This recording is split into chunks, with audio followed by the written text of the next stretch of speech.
It's really great to work with younger people and to see their ideas coming to light. So the idea for Misti was born actually when I was 7 years old. I had significant needle phobia, and I spent last 15 years of my career in R&D research to develop a product that would solve that issue. It turns out there are a lot of children around the world who miss out on basic protection, and Misti will be a nebulizer that would hopefully change that.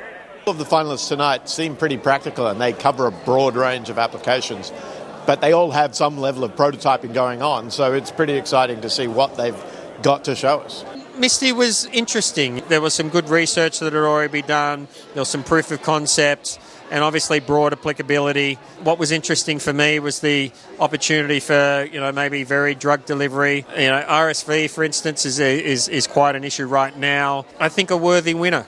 People view funding as, maybe obviously an essential part for startups to do, but don't necessarily usually have the skills and expertise to undertake it. So having been in that game for a long time, I think it's worthwhile bringing in the right people to implement that. It's worthwhile having a speciality around other parts of the business that aren't related to the science. And funding is one of those areas. BBFH this year was great. It was good to see and speak to the two finalists that were here tonight and to hear from all the presenters about all the great products that I have available. I know it's a marquee flagship event of IDE.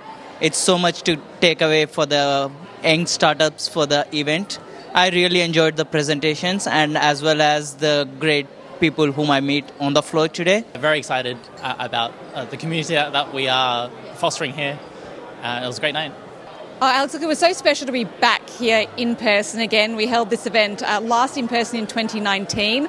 It makes a real difference to be in a room full of people who are all on the same mission. How can we use innovations to improve health outcomes, to be around a group of people who really want to make a difference and look at the different ways people are approaching that. So it's just special to feel the energy and to have everyone together in the same place. Honestly, I was blown away. There was so much intricacy to their planning. They handled the judges' questions with such grace and such intelligent answers as well.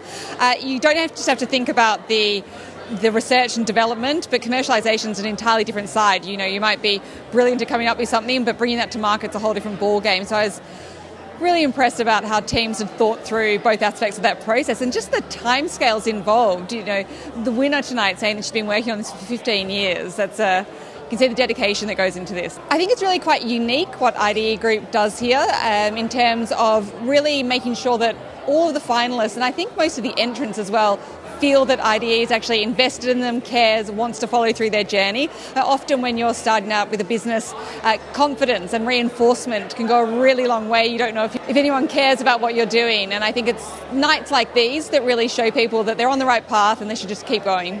I am very passionate about ensuring that innovation not only speaks to the health system and an unmet clinical need, but it also has a place in the market, beyond health, beyond New South Wales and into the world. By being involved in programs like this, as well as our own Medical Devices Fund and Commercialisation Training Program, which IDE Group is involved in, that we can actually make that difference. I think one of the key things that have come out tonight is the quality. I think we've been doing this for 7 years now, and tonight's been one of probably the best, highest quality on average of candidates that we've seen in those 7 years. Each one of them has been quite compelling, so I wouldn't have wanted to be in a room trying to choose. So it's been quite great to see that we've got to a stage where all of our entrants in the BBFH competition are of such quality. So we're hoping to be able to help each and every one of them, even the ones that haven't won, progress their innovations through to commercialisation. I thought Stan was a fantastic pitch, really relatable. It was probably the best pitch in terms of being able to tell a story. I think the technology is really exciting. Getting that proof of concept in the clinic is going to be vitally important for them.